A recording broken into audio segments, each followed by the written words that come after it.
Chapter 19 of The Shuttle. This recording is in the public domain. The Shuttle by Frances Hodgson Burnett. Chapter 19. Spring in Bond Street. The visit to London was part of an evolution of both body and mind to Rosalie Anstruthers. In one of the wonderful modern hotels a suite of rooms was engaged for them. The luxury which surrounded them was not of the order Rosalie had vaguely connected with hotels. Hotel keepers had apparently learned many things during the years of her seclusion. Vanderpoels at least could so establish themselves as not to greatly feel the hotel atmosphere. Carefully chosen colours, textures and appointments formed the background of their days. The food they ate was a thing produced by art. The servants who attended them were completely trained mechanisms. To sit by a window and watch the kaleidoscopic human tide passing by on its way to its pleasure, to reach its work, to spend its money in unending shops, to show itself and its equipage in the park, was a wonderful thing to Lady Anstruthers.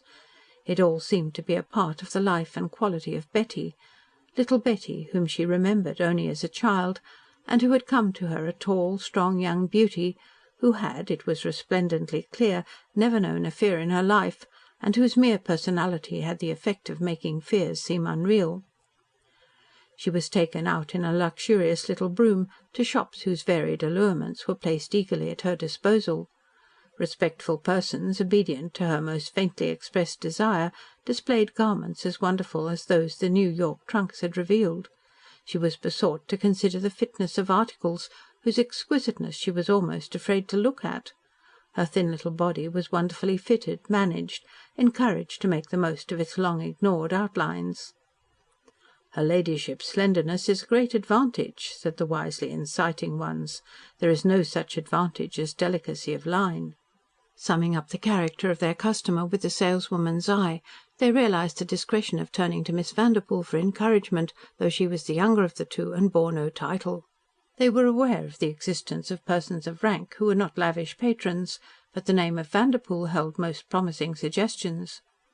To an English shopkeeper the American has, of late years, represented the spender, the type which, whatsoever its rank and resources, has mysteriously always money to hand over counters in exchange for things it chances to desire to possess. Each year surges across the Atlantic a horde of these fortunate persons, who to the sober commercial British mind appear to be free to devote their existences to travel and expenditure. This contingent appears shopping in the various shopping thoroughfares. It buys clothes, jewels, miscellaneous attractive things, making its purchases of articles useful or decorative with a freedom from anxiety in its enjoyment which does not mark the mood of the ordinary shopper. In the everyday purchaser one is accustomed to take for granted, as a factor in his expenditure, a certain deliberation and uncertainty. To the travelling American in Europe, shopping appears to be part of the holiday which is being made the most of. Surely all the neat, smart young persons who buy frocks and blouses, hats and coats, hosiery and chains, cannot be the possessors of large incomes. There must be, even in America, a middle class of middle class resources. Yet these young persons, male and female, and most frequently unaccompanied by older persons, seeing what they want, greet it with expressions of pleasure, waste no time in appropriating and paying for it, and go away as in relief and triumph, not as in that sober joy which is clouded by afterthought. The salespeople are sometimes even vaguely cheered by their gay lack of any doubt as to the wisdom of their getting what they admire and rejoicing in it. If America always buys in this holiday mood, it must be an enviable thing to be a shopkeeper in their New York or Boston or San Francisco. Who would not make a fortune among them? They want what they want, and not something which seems to them less desirable. But they open their purses, and frequently, with some amused uncertainty as to the differences between sovereigns and half-sovereigns, florins and half-crowns, they pay their bills with something almost like glee. They are remarkably prompt about bills, which is an excellent thing, as they are nearly always just going somewhere else, to France or Germany or Italy or Scotland or Siberia. Those of us who are shopkeepers or their salesmen do not dream that some of them have incomes no larger than our own, that they work for their livings, that they are teachers, journalists, small writers or illustrators of papers or magazines, that they are unimportant soldiers of fortune. But, with their queer American insistence on exploration and the ignoring of limitations, they have somehow managed to make this exultant dash for a few daring weeks or months of freedom and new experience. If we knew this, we should regard them, from our conservative standpoint of provident decorum, as improvident lunatics, being ourselves unable to calculate with their odd courage and their cheerful belief in themselves.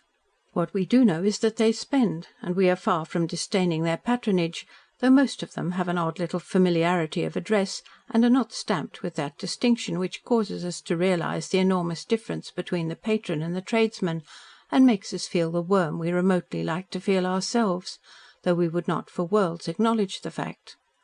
Mentally and in our speech, both among our equals and our superiors, we condescend to and patronise them a little, though that, of course, is the fine old insular attitude it would be un-British to discourage. But if we are not in the least definite concerning the position and resources of these spenders as a mass, we are quite sure of a select number. There is mention of them in the newspapers, of the town houses, the castles, moors, and salmon fishings they rent, of their yachts, their presentations actually at our own courts, of their presence at great balls at Ascot and Goodwood, at the opera on gala nights. One staggers sometimes before the public summings up of the amount of their fortunes. These people, who have neither blood nor rank, these men who labour in their business offices, are richer than our great dukes, at the realising of whose wealth and possessions we have at times almost turned pale. "Them," chuffed a costermonger over his barrow. "Blimey, if some of them blokes won't buy Buckingham Palace and the whole royal family some morning when they're out shopping." The subservient attendants in more than one fashionable shop Betty and her sister visit know that Miss Vanderpoel is of the circle, though her father has not as yet bought or hired any great estate, and his daughter has not been seen in London. "It's queer we've never heard of her being presented," one shop girl says to another. "Just you look at her." She evidently knows what her ladyship ought to buy, what can be trusted not to overpower her faded fragility. The saleswomen, even if they had not been devoured by alert curiosity, could not have avoided seeing that her ladyship did not seem to know what should be bought, and that Miss Vanderpoel did, though she did not direct her sister's selection, but merely seemed to suggest with delicate restraint. Her taste was wonderfully perceptive. The things bought were exquisite, but a little colourless woman could wear them all with advantage to her restrictions of type. As the brougham drove down Bond Street, Betty called Lady Anstruthers' attention to more than one passer-by. "Look, Rosy," she said, "there is Mrs. Treat-Hillier in the second carriage to the right. You remember Josie Treat-Hillier married Lord Varick's son." In the landau designated, an elderly woman with wonderfully dressed white hair sat smiling and bowing to friends who were walking. Lady Anstruthers, despite her eagerness, shrank back a little, hoping to escape being seen. "Oh, it's the Lows she's speaking to, Tom and Alice. I didn't know they'd sailed yet." The tall, well-groomed young man with the nice, ugly face was showing white teeth in a gay smile of recognition, and his pretty wife was lightly waving a slim hand in a grey suede glove. "How cheerful and nice-tempered they look," said Rosy. "Tom was only 20 when I saw him last. Whom did he marry?" "An English girl. Such a love. A Devonshire gentleman's daughter. In New York his friends called her Devonshire Cream and Roses. She's one of the pretty, flushy pink ones." "How nice Bond Street is on a spring morning like this," said Lady Anstruthers. "You may laugh at me for saying it, Betty, but somehow it seems to me more spring-like than the country." "How clever of you," laughed Betty. "There is so much truth in it." The people walking in the sunshine were all full of spring thoughts and plans. The colours they wore, the flowers in the women's hats and the men's buttonholes belonged to the season. The cheerful crowds of people and carriages had a sort of rushing stir of movement which suggested freshness. Later in the year everything looks more tired. Now things were beginning, and everyone was rather inclined to believe that this year would be better than last. "Look at the shop windows," said Betty, "full of whites and pinks and yellows and blues, the colours of hyacinth and daffodil beds. It seems as if they insist that there never has been a winter and never will be one. They insist that there never was and never will be anything but spring." "It's in the air." Lady Anstruthers' sigh was actually a happy one. "It's just what I used to feel in April when we drove down Fifth Avenue." Among the crowds of freshly dressed passers-by, women with flowery hats and light frocks and parasols, men with touches of flower colour on the lapels of their coats and the holiday look in their faces, she noted so many of a familiar type that she began to look for and try to pick them out with quite excited interest. "I believe that woman is an American," she would say. "That girl looks as if she were a New Yorker." Again, That man's face looks as if it belonged to Broadway. Oh, Betty, do you think I'm right? I should say those girls getting out of the hansom to go into Burnham and Staples came from out west and are going to buy thousands of things. Don't they look like it?" She began to lean forward and look on at things with an interest so unlike her Stornham listlessness that Betty's heart was moved. Her face looked alive, and little waves of colour rose under her skin. Several times she laughed the natural little laugh of her girlhood, which it had seemed almost too much to expect to hear again. The first of these laughs came when she encountered her 10th American, a tall Westerner of the cartoon type, sauntering along with an expression of speculative enjoyment on his odd face, and evidently, though furtively, chewing tobacco. "I absolutely love him, Betty," she cried. "You couldn't mistake him for anything else." "No," answered Betty, feeling that she loved him herself, "not if you found him embalmed in the Pyramids." They pleased themselves immensely trying to guess what he would buy and take home to his wife and girls in his western town, though western towns were very grand and amazing in these days, Betty explained, and knew that they could give points to New York. He would not buy the things he would have bought 15 years ago. Perhaps, in fact, his wife and daughters had come with him to London and stayed at the Metropole or the Savoy, and were at this moment being fitted by tailors and modistes patronised by royalty. "Rosy, look, do you see who that is? Do you recognise her? It is Mrs. Bellingham. She was little Mina Thalberg. She married Captain Bellingham. He was quite poor, but very well born, a nephew of Lord Dunholm's. He could not have married a poor girl, but they have been so happy together that Mina is growing fat, and spends her days in taking reducing treatments. She says she wouldn't care in the least, but Dicky fell in love with her waist and shoulder line." The plump, pretty young woman getting out of her victoria before a fashionable hairdresser's looked radiant enough. She had not yet lost the waist and shoulder line, though her pink frock fitted her with discreet tightness. She paused a moment to pat and fuss prettily over the 2 blooming curly children who were to remain under the care of the nurse, who sat in the back seat, holding the baby on her lap. "I should not have known her," said Rosy. "She has grown pretty. She wasn't a pretty child." "It's happiness, and the English climate, and Captain Dicky. They adore each other and laugh at everything like a pair of children. They were immensely popular in New York last winter when they visited Mina's people." The effect of the morning upon Lady Anstruthers was what Betty had hoped it might be. The curious drawing near of the 2 nations began to dawn upon her as a truth. Immured in the country, not sufficiently interested in life to read newspapers, she had heard rumours of some of the more important marriages, but had known nothing of the 1,000 small details which made for the weaving of the web. Mrs. Treat Hilyar, driving in a leisurely, accustomed fashion down Bond Street, and smiling casually at her compatriots, whose sailing was as much a part of the natural order of their luxurious lives as their carriages, gave a definiteness to the situation. Mina Thalberg, pulling down the embroidered frocks over the round legs of her English-looking children, seemed to narrow the width of the Atlantic Ocean between Liverpool and the docks on the Hudson River. She returned to the hotel with an appetite for lunch and a new expression in her eyes which made Ughtred stare at her. "Mother," he said, "you look different. You look well. It isn't only your new dress and your hair." The new style of her attire had certainly done much, and the maid, who had been engaged to attend her, was a woman who knew her duties.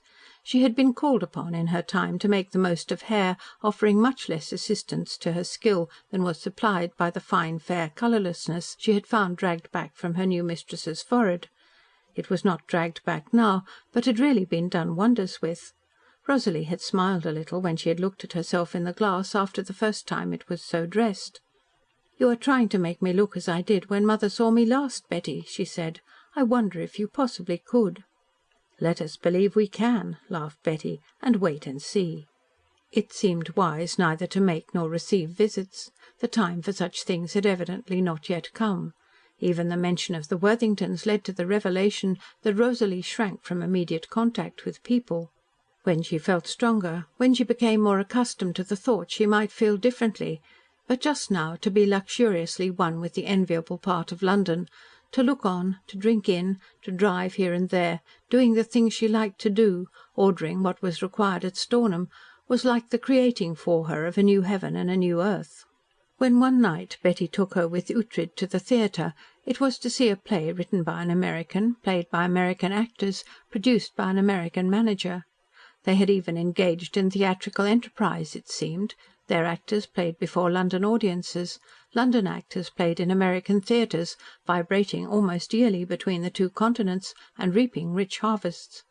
Hearing rumours of this in the past, Lady Anstruthers had scarcely believed it entirely true. Now the practical reality was brought before her. The French, who were only separated from the English metropolis by a mere few miles of Channel, did not exchange their actors year after year in increasing numbers, making a mere friendly barter of each other's territory, as though each land was common ground and not divided by leagues of ocean travel. "It seems so wonderful," Lady Anstruthers argued. "I have always felt as if they hated each other." "They did once, but how could it last between those of the same blood, of the same tongue? If we were really aliens, we might be a menace, but we are of their own." Betty leaned forward on the edge of the box, looking out over the crowded house filled with almost as many Americans as English faces. She smiled, reflecting. "We were children put out to nurse and breathe new air in the country, and now we are coming home, vigorous and full grown." She studied the audience for some minutes, and as her glance wandered over the stalls it took in more than one marked variety of type. Suddenly it fell on a face she delightedly recognised. It was that of the nice, speculative-eyed Westerner they had seen enjoying himself in Bond Street. "Rosy," she said, "there is the Western man we love, near the end of the fourth row." Lady Anstruthers looked for him with eagerness. "Oh, I see him, next to the big one with the reddish hair." Betty turned her attention to the man in question, whom she had not chanced to notice. She uttered an exclamation of surprise and interest. "The big man with the red hair? How lovely that they should chance to sit side by side. The big one is Lord Mount Dunstan." The necessity of seeing his solicitors, who happened to be Messrs. Townlinson and Sheppard, had brought Lord Mount Dunstan to town. After a day devoted to business affairs, he had been attracted by the idea of going to the theatre to see again a play he had already seen in New York. It would interest him to observe its exact effect upon a London audience. While he had been in New York, he had gone with something of the same feeling to see a great English actor play to a crowded house. The great actor had been one who had returned to the country for a third or fourth time, and in the enthusiasm he had felt in the atmosphere about him, Mount Dunstan had seen not only pleasure and appreciation of the man's perfect art, but, at certain tumultuous outbursts, an almost emotional welcome. The Americans, he had said to himself, were creatures of warmer blood than the English. The audience on that occasion had been in mass American. The audience he made one of now was made up of both nationalities, and in glancing over it he realised how large was the number of Americans who came yearly to London. As Lady Anstruthers had done, he found himself selecting from the assemblage the types which were manifestly American, and those obviously English. In the seat next to himself sat a man of a type he felt he had learned by heart in the days of his life as Jem Salter. At a short distance fluttered brilliantly an English professional beauty, with her male and female court about her. In the stage box, made sumptuous with flowers, was a royal party. As this party had entered, God Save the Queen had been played, and in rising with the audience during the entry, he had recalled that the tune was identical with that of an American national air. How unconsciously inseparable, in spite of the lightness with which they regarded the curious tie between them, the two countries were. The people upon the stage were acting as if they knew their public, their bearing suggesting no sense of any barrier beyond the footlights. It was the unconsciousness and lightness of the mutual attitude which had struck him of late.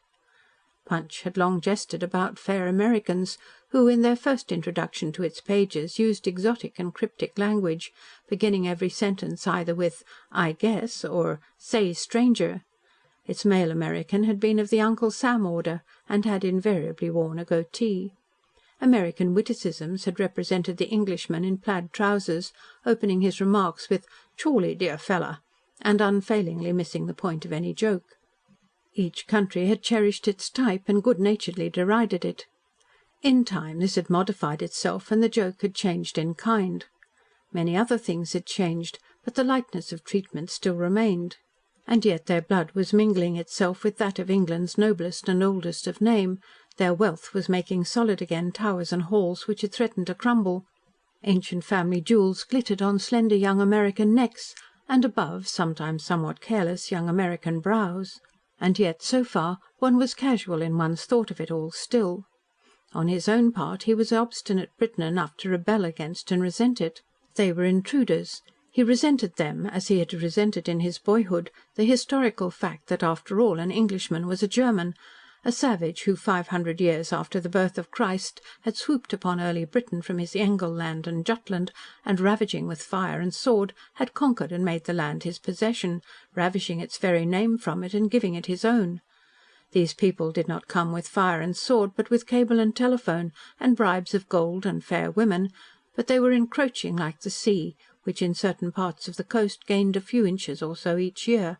He shook his shoulders impatiently and stiffened, feeling illogically antagonistic towards the good-natured lantern-jawed man at his side. The lantern-jawed man looked good-natured because he was smiling, and he was smiling because he saw something which pleased him in one of the boxes. His expression of unqualified approval naturally directed Mount Dunstan's eye to the point in question, where it remained for some moments. This was because he found it resting upon Miss Vanderpoel, who sat before him in luminous white garments and with a brilliant spark of ornament in the dense shadow of her hair. His sensation at the unexpected sight of her would, if it had expressed itself physically, have taken the form of a slight start. The luminous quality did not confine itself to the whiteness of her garments. He was aware of feeling that she looked luminous herself. Her eyes, her cheek, the smile she bent upon the little woman who was her companion. She was a beautifully living thing. Naturally, she was being looked at by others than himself. She was one of those towards whom glasses in a theatre turn themselves inevitably. The sweep and lift of her black hair would have drawn them, even if she had offered no other charm. Yes, he thought, here was another of them. To whom was she bringing her good looks and her millions? There were men enough who needed money, even if they must accept it under less alluring conditions. In the box next to the one occupied by the royal party was a man who was known to be waiting for the advent of some such opportunity. His was a case of dire, if outwardly stately, need. He was young, but a fool, and not noted for personal charms, yet he had in one sense great things to offer. There were, of course, many chances that he might offer them to her. If this happened, would she accept them? There was really no objection to him but his dullness. Consequently, there seemed many chances that she might.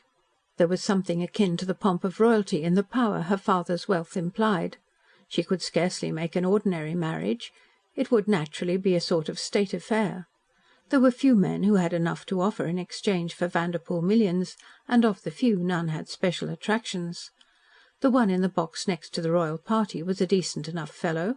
As young princesses were not infrequently called upon, by the mere exclusion of royal blood, to become united to young or mature princes without charm, so American young persons who were of royal possessions must find themselves limited. If you felt free to pick and choose from among young men in the Guards, or young attaches in the diplomatic service, with twopence a year, you might get beauty or wit or temperament, or all three, by good luck. But if you were of a royal house of New York or Chicago, you would probably feel you must draw lines and choose only such splendours as accorded with, even while differing from, your own. Any possible connection of himself with such a case did not present itself to him. If it had done so, he would have counted himself, haughtily, as beyond the pale. It was for other men to do things of the sort. A remote antagonism of his whole being warred against the mere idea. It was bigoted prejudice, perhaps, but it was a strong thing. A lovely shoulder and a brilliant head set on a long and slender neck have no nationality which can prevent a man's glance turning naturally towards them. His turned again during the last act of the play, and at a moment when he saw something rather like the thing he had seen when the Meridiana moved away from the dock, and the exalted Miss Vanderpoel, leaning upon the rail, had held out her arms towards the child who had brought his toy to her as a farewell offering. Sitting by her to-night was a boy with a crooked back. Mount Dunstan remembered hearing that the Anstruthers had a deformed son, and she was leaning towards him, her hand resting on his shoulder, explaining something he had not quite grasped in the action of the play. The absolute adoration in the boy's uplifted eyes was an interesting thing to take in, and the radiant warmth of her bright look was as unconscious of onlookers as it had been when he had seen it yearning towards the child on the wharf. Hers was the temperament which gave. He found himself restraining a smile because her look brought back to him the actual sound of the New York youngster's voice. "I wanted to kiss you, Betty. Oh, I did so want to kiss you." Anstruthers' boy, poor little beggar, looked as if he, too, in the face of actors and audience and brilliance of light, wanted to kiss her. CHAPTER XX